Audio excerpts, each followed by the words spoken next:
Listo. Ya se enlazó. Entonces, ¿qué tal a todos? Buenos días o buenas noches. Estamos aquí nuevamente y otra vez con buen número, ¿verdad? Aquí está Julio Gaitán desde Texas, Estados Unidos. Ricardo Esparza desde Zapopan, Jalisco, y Rodrigo de Guadalajara, Jalisco, o como quien dice, Tlaquepaque, ¿verdad? Rodrigo, ¿no? ¿Todavía Guadalajara? Esto, bueno, dice por unos cientos de metros, ¿no? Pero todavía Guadalajara. Bien, bueno, antes de comenzar y de ver qué tema vamos a ver hoy, voy a dar unos comentarios, y si quieren también hacemos un poquito de autopromoción.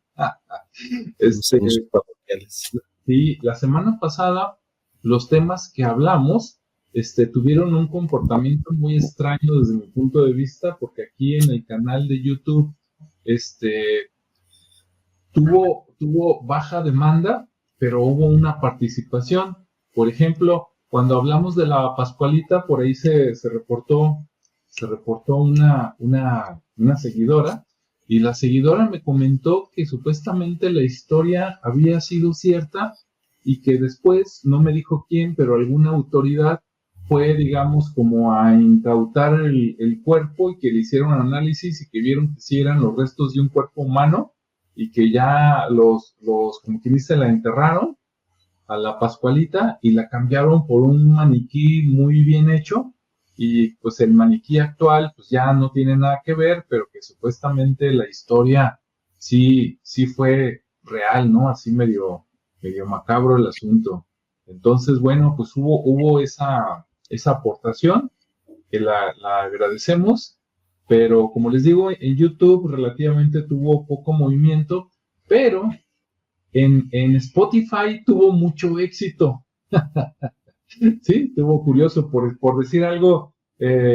Hace como 2 días que no veo los números, pero hasta hace 2 días por aquí en YouTube, ese video, ese programa, tenía como 20 y tantas reproducciones, mientras que en Spotify tenía más de 200, ¿no? Allá en Spotify, en el canal de A3 Misterio. Entonces, como que ahí un público es el que está en Spotify, que parece que sí le interesan temas así de historia, no, pues no de terror, pero de misterio por ahí, de ese tipo, ¿no? Y a lo mejor aquí en el canal, pues ya los acostumbramos un poquito más a historia, ¿no? Pero bueno, hay de todo. Entonces, pues muy bien, y pues nada más recordarles, aquí si quieren, aprovechando, además de estar aquí en el misterio, para las personas que quieren aprender a usar Microsoft Excel, pues yo de mi parte tengo el canal de Aprende Excel, ahí se pueden dar una vuelta. Es un canal que tiene más de 10 años, más de 1000 videos, ¿verdad? Y cada semana pues sacando alguno. Entonces, pues por ahí también pueden ver temas diferentes, ¿no? Y bueno, por acá, Rodrigo, también, cuéntales de tu canal y cómo se llama y dónde te encuentran. Ahí voy. Ok, primero, canal de YouTube personal, donde abordo temas de psicología, criminología, algo de sociología, o sea, ciencias sociales. Se llama, como mi nombre es Rodrigo García Gómez, así @ Rodrigo García Gómez, todo pegado, ¿sí? Y tengo algunos canales alternos, uno de ellos es Si Visitas, que es acerca de lugares donde me ha tocado estar y que de repente pues sería bueno saber algo acerca del lugar antes de visitarlo, porque de repente llegas y bien bonito todo, pero dices, pues estaba bonito, pero no sé qué pasó aquí. Entonces la idea es compartir un poquito acerca de lo que se puede aprender ahí. Muy bien, pues ahí ya escucharon dónde encontrar a Rodrigo. Y Ricardo, y sus consejos empresariales, ¿dónde los encuentran, Ricardo? Ok, también ahí en el canal de mi nombre, Ricardo Esparza Ramírez. En TikTok también ahí me encuentran. Ahí tengo más fans. Muy bien. Y en Arterias de la Ciudad también, otro canal ahí en YouTube. Ok, excelente. Y Julio también por ahí colabora en otros canales. Julio, ¿quieres mencionar alguno? Uno, dos por ahí. Bueno, pues ahí de planta estamos en Círculos de la Real Interpretación. un canal fundado por Lili Montes y un servidor. Y pues ahí tengo colaboraciones en Flecha Antigua, en el canal Despierta, este es el tiempo, por mencionar algunos que son a lo mejor los más conocidos. Muy bien, bueno, pues ya escucharon ahí, dónde más pueden encontrar a Julio. Y bueno, pues, hoy tenemos en teoría dos temas, vamos a ver si nos da el tiempo, ¿verdad? Teníamos ahí los cuerpos incorruptibles que mencionamos, la vez pasada, por ahí, por un caso, ¿no? El de la Pascualita. Y entonces, mencionó Julio que sería interesante tratarlo, entonces ese es uno, y el otro es un poquito de los orígenes españoles de Texas, ¿no? Entonces, bueno, vamos con Ricardo para ver con cuál de los dos nos arrancamos y con esa línea nos seguimos. Adelante, Ricardo. Ok, gracias. Bueno, pues vamos a arrancar con los cuerpos incorruptibles. Ok. Sí, déjenme empezar a dar un poco de contexto. Me voy a ir así, incluso a darles algunos ejemplos y luego ya regresamos para opiniones, porque sí hay algo de información, pero no es muy general. Entonces, vamos a hablar. Ahora sí que este tema de los cuerpos incorruptibles está como entre la fe, la ciencia y el misterio, ¿no? Hay muchos, digamos que puntos a tratar de este aspecto, pero bueno, vamos a verlo desde como el fenómeno que surge con la parte del catolicismo, la parte de la devoción y el escepticismo. Bien, estos cadáveres, pues bueno, al final de cuentas son cuerpos, son cadáveres de personas ya fallecidas que de alguna manera se convirtieron en santos, en beatos y siervos de Dios que, de acuerdo con la tradición, resistieron milagrosamente el proceso natural de la descomposición. Básicamente ese es lo que tienen de especial, ¿no? Que al final de cuentas mueren, pero no se degradan con el tiempo y siguen existiendo, incluso algunos todavía con representaciones así de vida, que les crecen las uñas, el cabello. Entonces todavía hay muchos aspectos ahí interesantes que se han estado generando. ¿Y por qué son incorruptibles? Pues bueno, porque pues, como les comentaba, no se corrompe el cuerpo, es decir, no se atrofia, no se descompone, sigue aparentemente intacto. Lo que sí, que obviamente hay formas y hay ya cosas científicas que han comprobado qué es lo que ocurre con algunos de ellos, pero bueno, eso es, ahorita lo vamos a ir tocando, ¿no? Para no entrar, porque luego se comenta que es un milagro, que son divinos, y luego después que son provocados por dogmas. Pero bueno, al final son ejemplos de algo que sí ocurre y que, como todo, tiene alguna explicación, y lo que no, pues bueno, ya se convierte en una especie de milagro. Algunos de los casos famosos, porque todo esto de manera sobrenatural, pues se ha estado generando y bueno, ahora sí que como un símbolo de la victoria entre la muerte, ¿no? Y también dicen, bueno, es como parte de la gente que no es pecadora, pues también tiene ese tipo de manifestaciones. Pero casos famosos que desafían el tiempo está... la iglesia tiene muchas historias de este tipo, ¿no? Algunos son, por ejemplo, el de los más emblemáticos. Voy a mencionar unos 5. Por ejemplo, la Santa Bernadette de Soubirous. Ella data del 1844 al 1879. La vidente de Lourdes es quizá el caso más famoso, que fue exhumada en 1909, es decir, 30 años después de su muerte, y encontraron su cuerpo en un estado de conservación excepcional, ¿no? Digamos que estaba casi intacta. Su rostro sereno era muy visible, y entonces era una urna de cristal en la que están actualmente. Como vieron que no le había pasado nada, pues la pusieron en esa urna y la pusieron en un convento de Nevers, en Francia, y ahí es donde permanece hasta la fecha, ¿no? Entonces es uno de los casos más interesantes y antiguos. También está San Pío de Pietrelcina, algo así, de 1887 a 1968. Él es famoso por ser estigmatizado. A su muerte en 1968, Su cuerpo fue encontrado incorrupto también durante las exhumaciones preparatorias para la beatificación en 2008 y aún se conserva, digamos que en una urna en San Giovanni Rotondo, en la iglesia, y todavía se conserva, digamos que en buenas condiciones, ¿no? También está Santa Cecilia en el siglo III, patrona de la música, y en 1599 se abrió su sarcófago y encontraron su cuerpo también incorrupto, ¿sí? En la misma postura en la que había muerto. Y por ahí el escultor Stefano Maderno realizó una famosa escultura de mármol que recrea exactamente la posición en la que la encontraron.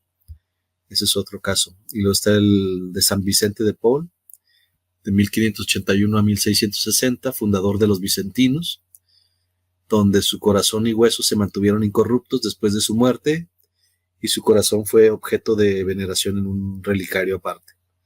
Entonces, le quitaron el corazón de alguna manera. Está también Santa Cita de Luca, de 1212 a 1272. Ella también con su cuerpo momificado de forma natural. Se conserva aún en la Basílica de San Frediano de Luca, Italia, en un estado donde muchos lo consideran milagroso. Entonces, estos 5 ejemplos antiguos fueron los que empezaron a generar todo este tema del fenómeno incorruptible de los cuerpos y que de alguna manera los santificaron, los beatificaron algunos. Y bueno, ¿cuál es la postura de la Iglesia ante estos fenómenos que de alguna manera son producto de la fe y de la prudencia, dicen? Pues bueno, la Iglesia aborda este fenómeno como una mezcla de reverencia y cautela científica, ya que su postura oficial se resume en varios pasos, ¿no? En varios puntos, mejor dicho. Ya que dicen que no es un dogma, ya que esta parte de que sea incorruptible no es un artículo de fe obligatorio. El signo no es una prueba, entonces se considera un signo simplemente que puede apuntar a la santidad, pero no es una prueba concluyente por sí sola. En teoría se les hacen exámenes rigurosos. Antes de aceptar un caso como potencial milagro, la Iglesia somete los restos a exámenes médicos, científicos, por temas si fueron causas naturales como la momificación, la saponificación, que es la transformación en adiposira, una especie de grasa acerada que se genera en el cuerpo, y también el embalsamamiento, ¿no? Porque también puede ser que sea intencionado o accidentalmente. Y también, bueno, se someten a esas pruebas para verificar que haya realmente existido un milagro. También dicen, bueno, el verdadero milagro es la vida de santidad de la persona. También, digamos, como prueba de ese fenómeno se investiga la vida de la persona para ver qué tan buena persona fue en vida. Y bueno, también eso lo demuestran en esa investigación que se realiza, ¿no? La parte de la investigación o la explicación científica, si es un fenómeno natural o milagroso, también se ratifica a través de condiciones ambientales, es decir, en enterramientos de suelos secos, alcalinos, con poca humedad y buena ventilación, que inhiben la acción de las bacterias que causan la descomposición. Esa es una de las que en algunos casos se ha visto, sobre todo en momias en Chile, en Perú, aquí en México incluso, y no en Egipto, no, porque ahí sí las preparaban. Y la momificación por frío o sequedad, que bueno, eso se da en los Alpes, las bajas temperaturas o la extrema sequedad del ambiente pueden desecar el cuerpo rápidamente preservándolo, pero obviamente se deshidrata, entonces tiene una composición o una vista diferente, no es totalmente natural, sobre todo el tema de la piel. Y la saponificación que les decía adiposidina o adiposira, en ambientes húmedos y sin oxígeno, la grasa corporal puede transformarse en una sustancia jabonosa y cerosa que recubre los tejidos. Esto impide la descomposición y en algunos casos mantiene la piel muy como tipo cera.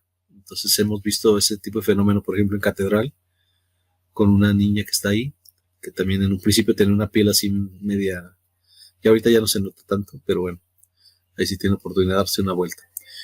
Embalmamiento intencional o accidental. algunos cuerpos pueden haber sido embalsamados de forma, aquí me equivoqué, debo haber puesto embalsamiento, pero decía embalmamiento.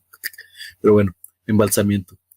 De forma rudimentaria o por ser expuestos a sustancias como ciertos tipos de tierra o cal que actuaron como conservantes. Esos son como la parte científica que se realiza también, ¿no? Y otros hechos ya más paranormales o conspiranoicos, que ya digamos que son relatos de la parte ortodoxa. Está la conspiración del reemplazo, que es una teoría, como les digo, conspiranoica, donde sugiere que la iglesia, para mantener la fe y las peregrinaciones, reemplaza secretamente los cuerpos que se descomponen con réplicas de cera extremadamente realistas. Obviamente los custodios de estas reliquias lo niegan rotundamente. Que aquí yo creo que lo que pasó con la ¿cómo se llama? La que mencionaste. Santa Inocencia, No, la de acá de Chihuahua. a la La Pascualita. Pascualita, yo creo que eso fue lo que pasó. Que para evitar el tema de que sí sea un cuerpo, han de haber realizado esta maniobra para no generar suspicacias y otro tipo de actividades. Pero bueno, también está la parte de la energía espiritual o fuerza psíquica, ¿no? Donde dicen que desde la perspectiva más esotérica se especula que la intensidad o la intensa vida espiritual y de oración de estos santos pudo generar una energía desconocida que de algún modo impregnó y estabilizó su materia corporal. Ese es otro argumento de por qué se generan. Y el tercero y último es el dogma encubierto. Se dice que algunos críticos ven en la promoción de esta reliquia es un acto de fe encubierto, y para reforzarla, pues bueno, la autoridad, que es la iglesia, para atraer peregrinos o fans, pues bueno, utiliza este fenómeno como herramienta de proselitismo. Y bueno, lo voy a dejar hasta ahí para dar oportunidad a que también opinen, porque luego, pues bueno, ya son cuestionamientos, ¿no? De cuántos casos más existen en la actualidad. La mayoría se han generado en Italia, en Francia y España. Entonces, donde más ha habido casos de este tipo. Entonces, pues los dejo para opinar también, por favor. A ver qué nos dicen. Muy bien, pues muy interesante. Esa que dijiste de Bernadette, creo que la escuché hace como 25 años, ni me acordaba. Sí. Y ahorita que me mencionas, así como que, ok. Pues, adelante, Rodrigo, ¿qué quieres comentar al respecto? Bueno, ya Ricardo dijo un montón de cosas. En general, lo primero que tendríamos que plantearnos es en una primera postura de que pudiera ser cierto, es que es la santidad, porque de repente hay un criterio bastante perdido respecto a lo que la santidad representa. Por lo mismo, como el criterio está perdido o está abandonado, no se entiende bien a quién canoniza la iglesia. Por ejemplo, tienes al santo que por su vida apacible, por su amor fervoroso y su dedicación al servicio, es canonizado. Un ejemplo de ello es Francisco de Asís. Él no se metía en problemas con nadie, al revés, todos eran sus hermanos y dentro de esta hermandad se dedicó.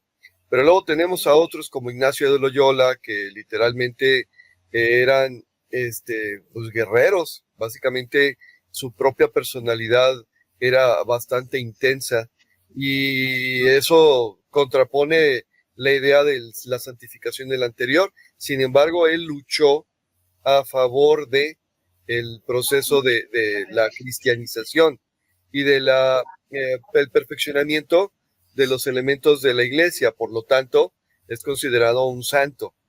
Y luego tenemos a San Agustín de Hipona, que mientras estuvo joven fue un relajito. Y luego de repente, por una intervención divina, si quieres decirlo así, y por una epifanía, o sea, se dio cuenta de que la vida era diferente y que se tenía que hacer algo diferente, abandonó todo, abandonó sus vicios, abandonó sus costumbres y de repente se convierte en una persona ejemplar y entonces tenemos un tercer modelo de santidad. Y por último tenemos a otros santos que lo que presentaron fue una fe inquebrantable ante las situaciones que la vida les presentaba. En otras palabras, estando rodeado por creencias diferentes, por religiones diferentes, se negaron a dejar su fe. Y ahí tenemos a los mártires. Ok, entonces, cuando hablamos de santidad y por lo tanto como efecto secundario de la incorruptibilidad del cuerpo, tendríamos que preguntarnos, bueno, ¿y qué tipo de vida vivieron estas personas que de repente encontraron esta característica corpórea una vez que se perdió el aliento vital o la vida? ¿Sí?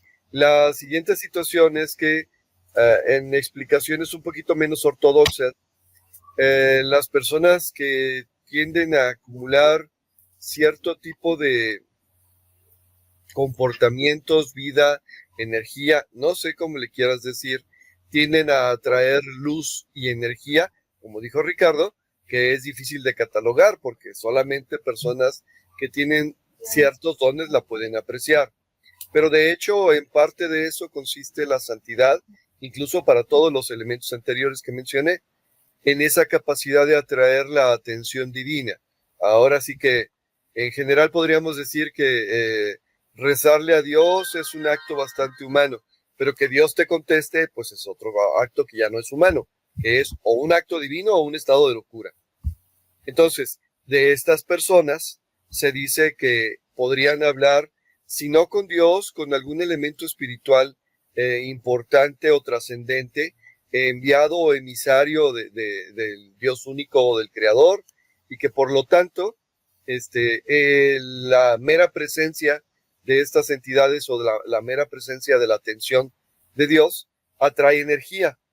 Tanto así que esta energía los acompaña a lo largo de su vida e incluso después de su muerte. ¿Sí? En la Edad Media y anterior a la Edad Media, dio un fenómeno muy... Ah, caray. ¿Muy qué? Nos dejó en los picados. Es que entraba en el oscurantismo. Ándale. ¿Qué dices? Se renovaron fuerzas oscuras. Sí, probablemente sí fue la energía o el internet, pero bueno. Sí. Buen punto lo que estaba comentando Rodrigo. Sí, estaba interesante, pero bueno, aprovechando, Julio, ¿qué nos cuentas mientras vuelve Rodrigo? Bueno, ahí siguiendo un poquito con lo que estaba mencionando Rodrigo, lo que yo pude o lo que he podido entender de esto es que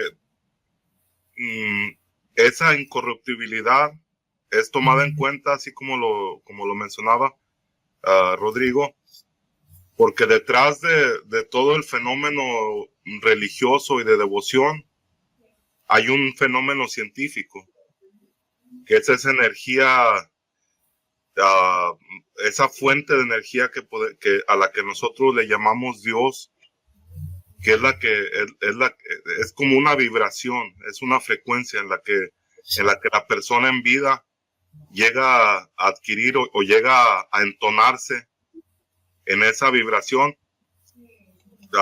basado en acciones, basado en pensamientos, porque no solamente es lo que hagas, sino que más bien todo el tiempo esto es lo que viene dentro de ti, de la forma como lo manifiestas.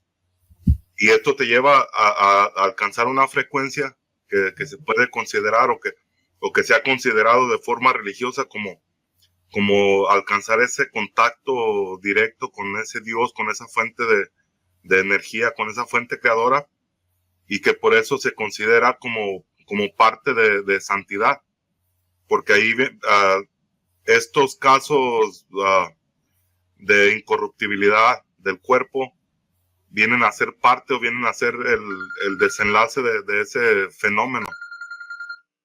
Uh-huh. Mira, permíteme que me están llamando por teléfono, disculpen. Ahorita adelante. No. Muy bien. ¿Cómo ves, Ricardo? A Rodrigo se lo llevaron las fuerzas oscuras y aquí a Julio lo están buscando de la CIA, ¿verdad? Sí, del Vaticano, ¿qué pues? Así es. Pues mira, mientras vuelve alguno de los dos a ver si puede terminar lo que estaba diciendo, como Rodrigo se fue por el lado de los santos, me estaba acordando yo así como detalle chistoso, bueno, ojalá, ¿verdad? Los demás lo piensen igual. Me acordé de San Agustín, que a San Agustín, creo, no me sé mucho de su vida, pero lo poquito que sé, para mí era un playboy mantenido por su madre, no me acuerdo cómo se llamaba su mamá, pero a mí se me figura que su madre la canonizaron por andar aguantando a su hijo y al hijo ya no sé por qué, a lo mejor por enderezarse ya después de muchos años de grande, ¿no? Nomás como comentario. Entonces hay santos de todo tipo, ¿no? Sí, que él era un santo, pero no de la devoción de muchos, ¿eh? Porque luego también, ya es que son del tema jesuita, y los jesuitas adoran mucho o quieren mucho a San Agustín. Entonces, de alguna manera, su parte tan liberal, creo que ahí se les quedó impregnada, ¿no? Con el tema de los jesuitas. Pero sí era un personaje pues bastante libre, muy interesante. ¿Por qué? Porque tuvo dos etapas, ¿no? La que tú mencionas, la de esa parte libertina, por así llamarlo, y la parte donde ya tuvo un contacto muy profundo con su espiritualidad. Y bueno, pues sí tiene esas dos facetas que creo que al final de cuentas todos la tenemos, ¿no? Algunos más que otros, pero de alguna manera siempre es lo que permite como mantener nuestro equilibrio, ¿no? En el sentido de ser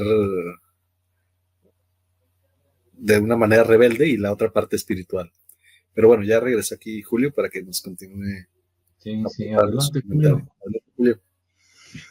Sí, mira, de acuerdo a lo que estaba comentando, podemos ver que en lo que fue la vida, la muerte y la resurrección de Jesús el Cristo, o de este personaje que conocimos como Jesús de Nazaret, ahí también está, de ahí de donde proviene toda esta, o de la forma que la iglesia lo toma para poder beatificar, para poder hacer santos a muchas de estas personas, porque en Jesús es donde se nota esto, ¿no?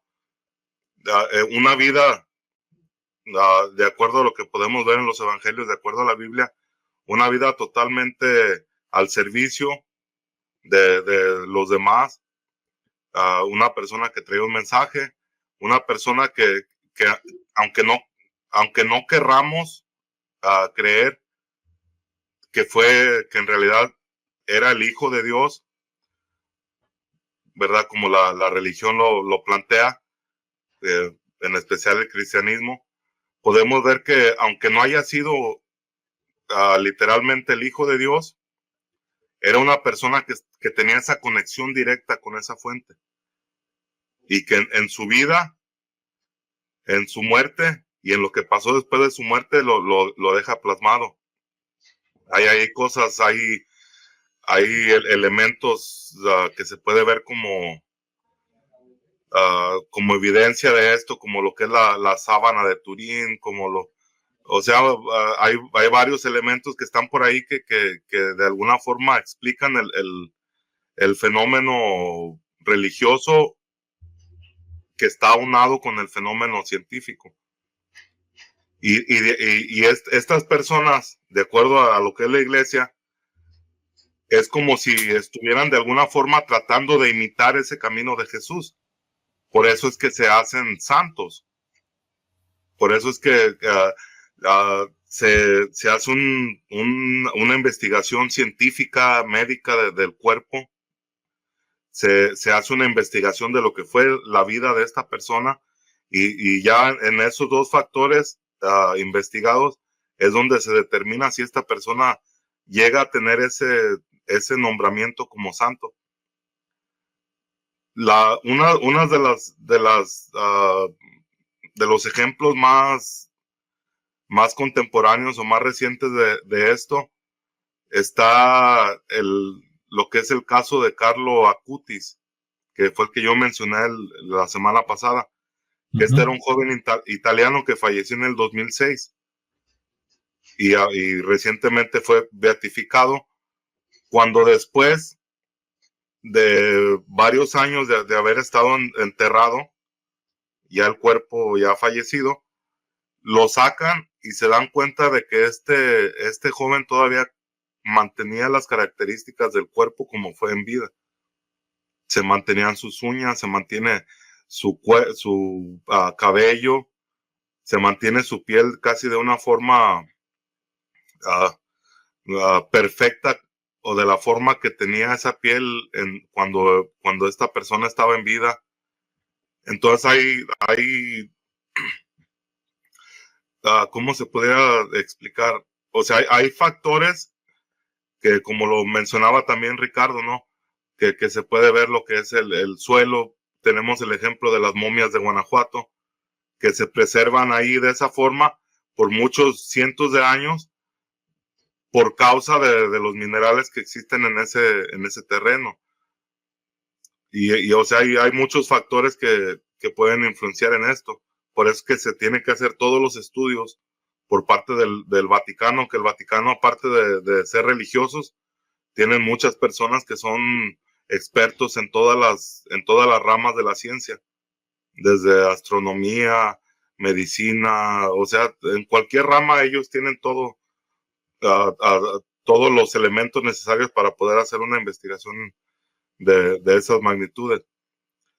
Hay otro caso que es el de la hermana Wilhelmina Lancaster, que es el más reciente que yo puedo encontrar, que esta era una monja benedictina que falleció en el 2029, y cuando su cuerpo fue exhumado en el 2023, el cuerpo aparentemente incorrupto fue tomado como parte de este fenómeno, que ahí en este caso no se puede mezclar todos los elementos por minerales, por falta de oxígeno, por sequedad del ambiente, sino que esto es algo, para mí es una de las pruebas más contundentes de que sí hay algo por fuera del entendimiento que tenemos actualmente como seres vivos, ¿no?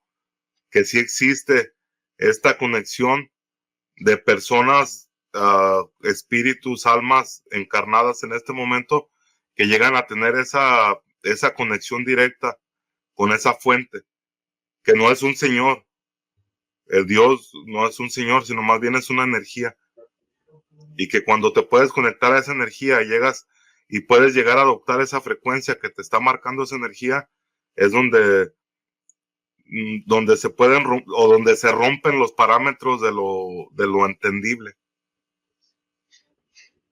No sé si por ahí me expliqué bien o le di muchas vueltas, pero es difícil el poderlo comprender sin tener el estudio y el conocimiento de todas las ramas que envuelven a esto. Pero en realidad, todos estos casos que han sido marcados o que han sido registrados por el Vaticano, en su mayoría, de acuerdo a lo que yo pude investigar, todos tienen el mismo proceso de investigación. Entonces, es muy difícil que todo esto sea tan solo un acomodamiento para poder hacer ver a una mentira, hacerla ver como algo real. Sí. Sí, muy interesante, y como dices, los dos casos que mencionaste, pues ya son, como quien dice, del siglo XXI, ¿no? Yo nada más quiero comentar antes de volver con Rodrigo, sí, yo no sé qué tan cierto o no sean estos asuntos, pero sí es interesante que el Vaticano tenga un grupo dedicado a andar investigando estos y otros casos para ver si es un fraude o si son casos reales, ¿no? Como para hacerlos beatos o santos. Yo recuerdo una película ya de hace muchos años que se llamaba Estigma, creo, son los que le salen en las manos, que le sangran en las manos. Creo que había una película que se llamaba Estigma, americana, ha de ser de hace como 20, 25 años, estaba muy buena. Y se trataba de una mujer, ¿no? Que supuestamente, pues le sangraban las manos, y un sacerdote comisionado por el Vaticano lo mandan a Estados Unidos a investigar el caso para ver si es real o no. Y se ve que antes de llegar con ella, ¿no? Para ver lo de los estigmas, está investigando casos de una virgen que llora y otra serie de... Está interesante, ¿no? Ahí se la recomiendo que la busquen, que se llama Estigma. Rápidamente, Alejandro, disculpa que te interrumpa. Para comprender todo esto del fenómeno de los estigmas, está basado, no solamente es el sangrado de las manos, sino que se representa o se manifiesta en personas todo lo que fueron las heridas que se le fueron hechas a Jesús en todo lo que fue su calvario. Desde heridas en las manos, en los pies. Hay personas que son estigmatizadas que se les marca la corona de espinas que le pusieron a Jesús, a otros que les sale esa herida en el costado, puesta por uno de los soldados romanos con una lanza. Entonces es un fenómeno también que es muy, muy interesante. Muy bien. Pues adelante, Rodrigo, por ahí te perdimos, te secuestraron al lado oscuro, pero ya estás de vuelta.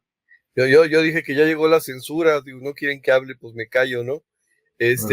Probablemente repita algo de lo que ya dijo Julio, por lo menos una parte, porque no sé qué dijeron, pero bueno, ahí va.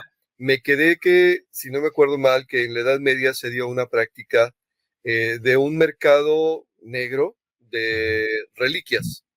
Las reliquias, propiamente dicho, son elementos que, como mencionó Julio, han sido plasmadas o son parte del cuerpo de personas extraordinarias, en este mismo sentido. Así, por ejemplo, se decía que si nos pusiéramos a contar todas las astillas de la cruz donde Jesús fue crucificado, pues literalmente podríamos fabricar no una, sino 2 o 3 o 4 o 5 cruces completas, porque con la creencia de que cada una de esas astillas estaba plasmada de la energía de Jesús, pues es que se podía descender la luz. Misma situación de los restos mortuorios de algunos de los santos, se tomaban piezas y se vendían como reliquias. Y no siempre las reliquias eran del todo de la índole católica. Por ejemplo, en Orleans, en Francia, hay unas reliquias, o se pensaba que había unas reliquias de Juana de Arco, que es, bueno, considerada Santa Juana de Arco, porque mantuvo la fe a pesar de todas las situaciones y porque además de todo recibía la comunicación de Jesús, propiamente dicho. Y pues Juana de Arco fue juzgada y fue quemada como bruja por los ingleses cuando los franceses dijeron ya me incomoda, ya no me sirve lo que está haciendo, la entregaron y fue quemada. En el proceso de la hoguera, normalmente lo último que se quema son algunos huesos, incluyendo los dedos de los pies. Entonces, pues prácticamente el cuerpo se carboniza, pero hay algunos huesos pequeños o algunas partes del cuerpo que no se queman. Y entonces se supone que en esta iglesia estaban unas reliquias que luego, ya en el siglo XX y ya después de la segunda mitad del siglo XX, se le hicieron pruebas genéticas y se determinó que en realidad no era de Juana de Arco, sino de una momia egipcia de quién sabe cuándo, ¿no? O sea, sin embargo, esta situación de las reliquias verdaderas contiene y mantiene la propiedad de atraer la energía o la luz. Si nos vamos a meter a hablar de energía y de luz, quiero hablar con ello de energía espiritual, porque digo, no necesariamente me estoy manifestando como en el elemento físico que conocemos y que estudiamos en la ciencia. En ese sentido, por ejemplo, se considera que una persona en general puede obtener de 3 lugares la energía. La primera de ellas es la Tierra, y esa energía es común a todos los seres vivos que habitamos en este planeta. Sí, o sea, la energía propia del planeta, del elemento astral en el cual habitamos. Entonces, pero si solamente fuera esa energía, entonces pues todos seríamos incorruptibles, ¿no? Porque todos nos alimentamos de alguna manera de esta energía. En el segundo nivel tenemos la energía de nuestros semejantes. Cada uno de nosotros es una fuente de energía, es un receptor, es un emisor de toda esta energía, aunque a algunos les da más por la emisión y a otros les da más por la recepción. Y cuando estamos hablando de santidad, es la capacidad de recibir esa energía y ponerla al servicio de los demás, antes que de sí mismos. Y por último tenemos la energía divina. Aunque todos tenemos acceso a esa energía divina, hay ciertos rituales, hay ciertas costumbres que provocan la desconexión, lo que literalmente hace que algunos se alimenten de los otros.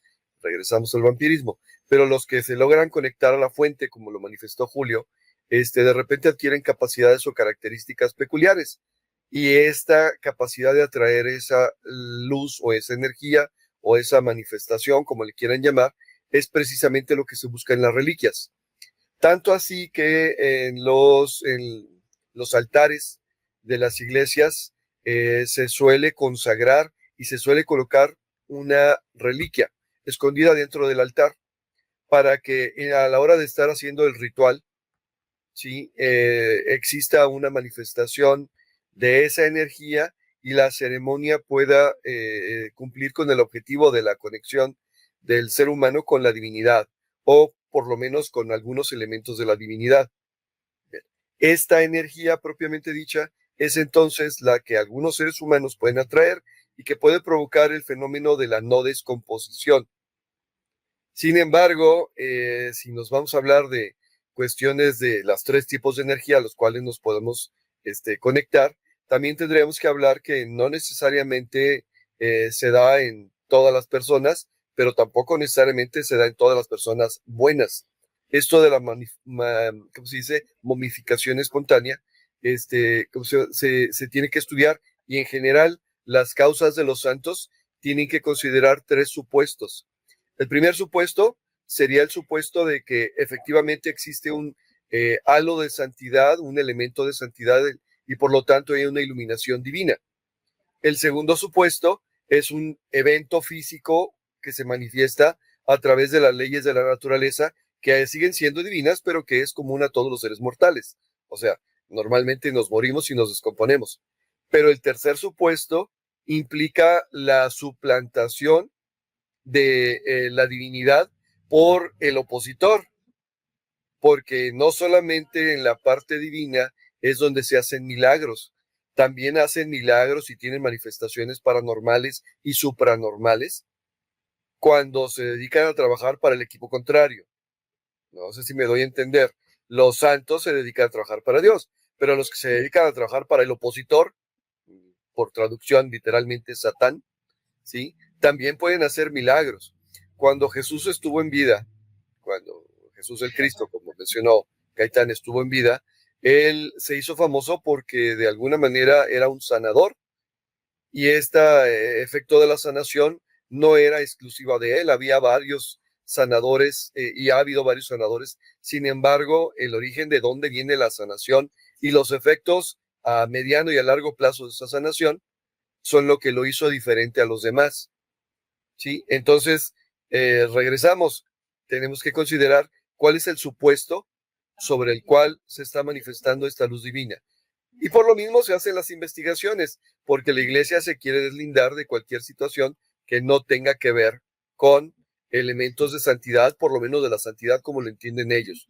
En esta película tan interesante que tú mencionas, que se llama Estigma, si no me acuerdo mal, la actriz era Roxanne Arquette, era parte de la problemática porque la persona estigmatizada literalmente era el producto de una, si me quieres permitir la palabra, infestación por parte del espíritu de un sacerdote que sí tenía los estigmas, porque fue el camino gracias a su característica de mediumnidad, y así se llamaba la película. Y así creó una serie posterior que se llamaba Medium. Pero la situación es esa. Aquí tendríamos que hablar de un tercer supuesto, porque no era una manifestación directa de Dios, sino más bien una manifestación de una posesión basada en las características propias del personaje de la película, ¿no? Ok, no sé si fui claro, la verdad, pero bueno, creo que de alguna manera aporto con esto. Paso a la bolita. Muy bien, ya estaba agarrando vuelo Rodrigo. Dije, ahorita nos va a platicar un película de la serie Millennium. ¿Te acuerdas que era de los mismos de los expedientes secretos X, no? era parecido, no necesariamente, y ¿cómo se llama? Sí tenía que ver con el cambio de milenio, que se creía que se acababa el mundo, y mira, todavía aquí andamos. Así es como siempre, ¿no? Todos los años se va a acabar el mundo y de todas maneras llegamos al siguiente año. Muy bien. Por ahí en algún momento mencionaron a las momias, ¿no? Como las de Guanajuato. Para los que viven en Jalisco, en Guadalajara y no tienen tiempo, dinero para ir hasta Guanajuato, hace unos años por ahí Rodrigo y yo descubrimos las momias de Atemajac, ¿verdad, Rodrigo? Ahí se van a Atemajac. Ahorita Rodrigo se va a acordar el nombre del templo, pero está una placita donde están las oficinas de gobierno, está el kiosco en medio y está el templo del otro lado, y de ahí ustedes caminan como unas 4 cuadras hacia adentro y por ahí en un rincón se encuentran un panteón de Atemajac y ahí hay 4 cuerpos, ¿verdad? Si recuerdo bien, creo que era un señor, no sé si 2 señoras y una niña, algo así, ¿no? O sea, lo que quieras agregar, Rodrigo, así como para ubicar a la gente de cómo se llamaba el templo o algo, adelante. Ok, en la plaza principal de Atemajac, que era originalmente un pueblo que estaba cerca de Guadalajara y que ahora pues, obviamente es parte de Guadalajara, casi llegando a la zona de Zapopan, o precisamente en el Linde, la plaza principal está el templo de Nuestra Señora del Rosario, así se llama el templo, pero ahí cerca está el Panteón de Atemajac, y en el Panteón de Atemajac es donde tienen unas cámaras frías, donde tienen estos cuerpos momificados, y mencionaron que la momificación no se hizo en el Panteón de Atemajac, se hizo en el Panteón de Zapopan, ¿sí? Pero que debido a las características tuvieron que trasladarlos ahí. Y sí, efectivamente, por ahí. Incluso creo que, no me acuerdo si saqué video o no de las momias, pero si no, próximamente lo saco en el canal de Civisitas. Muy bien, muchas gracias. Pues adelante, Ricardo. Después de toda esta vuelta con tanta cosa, te pasamos la pelota. Por... Dice, me van a hacer llorar. Sí, el micrófono está apagado. Ahí está. Estoy censurando. Ah, bueno. No digo que ya después de la vuelta ya no hay mucho que decir, ¿no? Porque al final de cuentas sería como muy redundante el tema respecto a cómo se crean y cómo se utilizan y de qué manera. Creo que ya dimos un buen contexto de todo esto y una buena explicación. Y si no, pues que nos dejen ahí sus preguntas para ver si algo no quedó claro, para con mucho gusto tocarlo en el siguiente. Pero, pues bueno, ahora sí que a manera de conclusión de este tema, eso sí podría hacerlo. Me voy a aventar así como, pues ya hemos visto, pues que son, que esos cuerpos incorruptibles están como en esa delgada línea que separa la fe de la razón, ¿no? De lo divino de lo natural, porque pues al final de cuentas, para algunos es muy benéfico que exista eso porque dan fe, motivan a que la gente sea en ese sentido cada vez más buena, más llena de luz. Y por otro lado, pues es la manipulación, ¿no? Para tener gente en este tipo de religiones. Pero pues ya sea por la mano de Dios o por los caprichos de la naturaleza, estos cuerpos al final nos susurran una verdad eterna, ¿no? Que hay misterios que la ciencia no ha logrado disecar y que la fe a veces prefiere no explicar. Creo que con eso cerraría este tema. Muy bien, se oyó como cierre de conferencia, ¿no? ¿No, Julio? ¿Cómo ves? No, anda bien inspirado, Ricardo. A mí, Poético. sí, no, ándale, hay un toque de comprensión y poesía, todo plasmado en un tiempo perfecto. Sí, ya ver, Ricardo, te voy a llevar Julio a Houston para que él dé una plática y tú des así las últimas palabras. Sí, no hasta que termines ahí, con eso cautivas. Ándale, con eso se levanta la gente y aplaude, ¿verdad? Para cerrar bien. Pues sí, gracias. Ok, pues algo más, Rodrigo, que quieres comentar, ¿no? No, Okay. Pues es muy controversial, digo, efectivamente, estamos hablando de los supuestos, porque la verdad está en el aire, dirían por ahí. Así que Sí. no, así está bien. Muy bien, bueno, voy a aprovechar este momento, digamos, más o menos de cierre, ahorita también lo que quiera comentar Julio, para dejar así como enganchado el tema siguiente, ¿no? Que por cuestión de tiempo, pues aquí ya no lo vamos a tratar para que no sea un video muy largo pues, el origen de Texas, ¿no? Del estado de Texas, desde antes de los españoles y después con los españoles, y a lo mejor en otro programa, porque sí fue una historia muy larga, el periodo mexicano, ¿no? Después de los españoles y cómo llegó a los Estados Unidos. Les quiero comentar que buscando, esto tiene que ver con un pueblo que yo nunca había escuchado en mi vida, antes de los españoles, que se llamaba Carancagua. No sé si alguien lo llegó a escuchar. Carancagua. ¿Tú, Julio, alguna vez oíste eso? Amén.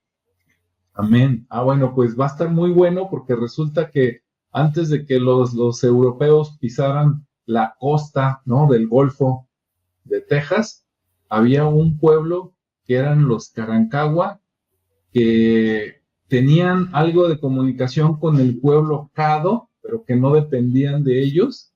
Entonces es un pueblo que, según acá, dice que estuvieron por ahí desde 3000 años antes de Cristo como pueblo, ¿no? Entonces está muy interesante. Pero bueno, ¿y qué es? Ah, pues no se pierda el siguiente viernes. Pero además de ellos usaban unas canoas, que de eso vamos a hablar en el siguiente video, pero sus canoas eran unas canoas largas, medían más o menos como, por lo menos 12 metros de largo. Pues ya una canoa de 12 metros, pues ya está respetable, ¿no? Se parece a las que sacan ahora en las Olimpiadas, ¿no? De remen, remen, ahí donde va uno gritando y los otros ahí echándole fibra. Y se me ocurrió preguntarle a la inteligencia artificial que si sus canoas usaban velas, porque se me hizo muy grande la canoa, ¿no? Más por curiosidad. Y me contestó que no, pero me dio otros ejemplos que sí usaban velas, nada más lo voy a comentar.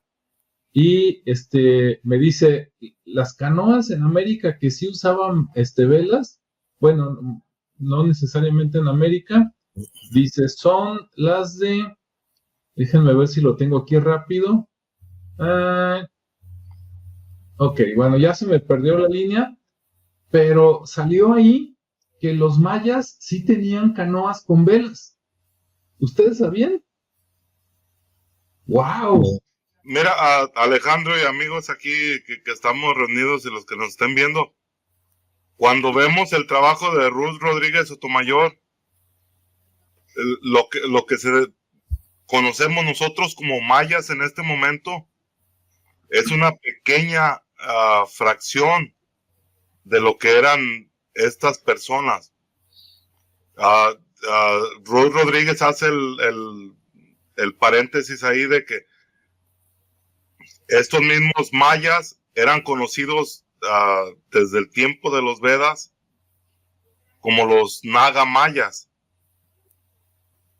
que los Nagas significaba que eran los hombres serpientes. Naga mayas eran los personas, los hombres serpientes, que ahí, si vamos allá a mitologías y todo esto, ahí se dice que los Nagas eran serpientes que venían debajo de la tierra, pero en realidad los Nagas eran los Naga mayas, y que se les conocía como Nagas, serpientes, hombres serpientes, porque ellos tenían la capacidad de poder surcar la serpiente, que era el océano. Vemos cómo hace el oleaje. Ellos tenían la capacidad de hacer viajes en todas partes del mundo, por la razón de que tenían la tecnología o la memoria de tecnologías anteriores, al provenir de una civilización que fue erradicada, así como pudo haber sido la Atlántida, como pudo haber sido el continente perdido de Mu, y que vuelven a empezar desde cero, pero tienen el conocimiento de las cosas. Y de acuerdo a Ruth Rodríguez, ellos fueron estos personajes que emprendieron de América hacia todas partes del mundo, fueron los encargados de civilizar a todas aquellas comunidades, aquellas culturas que se habían quedado diezmadas después de un cataclismo a nivel planetario. Sí, bueno, pues de eso seguiremos investigando y entonces quise compartir esto con ustedes porque sí, dice, los mayas para el comercio tenían velas de algodón y eso te hace, como dicen en otros lados, ¿no? Volar la cabeza porque dices, a ver, para poner una vela necesitas un mástil, pienso yo, ¿no? Si no, ¿de dónde la agarras?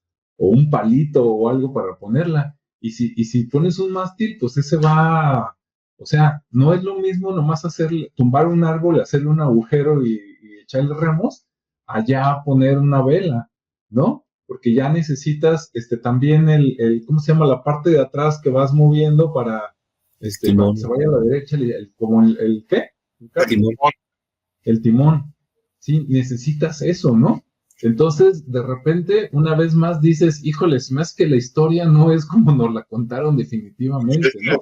Al usar velas es porque ya comprendían las corrientes de los jet streams que corren por muchas partes. Es como ahorita ya con toda la tecnología moderna conocemos que embarcaciones que venían de Portugal, ya con barcos grandes con velas, la corriente los llevaba directamente a Brasil.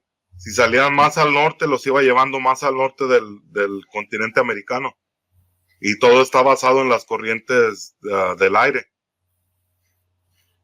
Así Entonces, si ya tenían velas es porque ya comprendían que había corrientes que los llevaban a sitios determinados, ¿no? Es como si ya conocieran las rutas de acuerdo a las corrientes del aire. Sí, así es. Pues bueno, entonces para que si se quedan picados, para que el próximo viernes nos acompañen por aquí y se enteren qué onda con los Carancagua, esos que hacían ahí en Texas antes de que llegaran los españoles.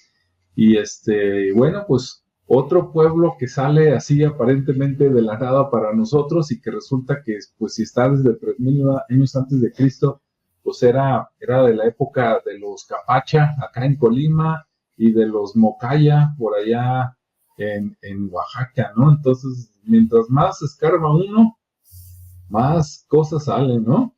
Al rato, dentro de unos añitos, a lo mejor vamos a estar platicando de que no, este pueblo, 5000 antes de Cristo aquí, y pues lo que falta. Entonces, pues eso es todo, ¿no? El factor sorpresa. Muy bien. Entonces, pues, muchas gracias a todos. No sé si por ahí, Julio, quieres terminar con algo o ya nos quedamos con todo lo poético que aventó Ricardo. Sí, no hay que meterle ahí mal a ese final poético de Ricardo. Sí, ¿verdad? Está como para ponerlo en un recuadro al principio del video y con letras de más adelante para que digan, a ver, vamos a darle hasta donde llegue ese momento, ¿verdad? Muy bien. Pues bueno, muchas gracias a todos, ¿verdad? Gracias por acompañarnos. Esperamos sus comentarios, buenos, malos y recomendaciones, ¿verdad? Y que tengan buena semana todos. Hasta luego. Hasta luego.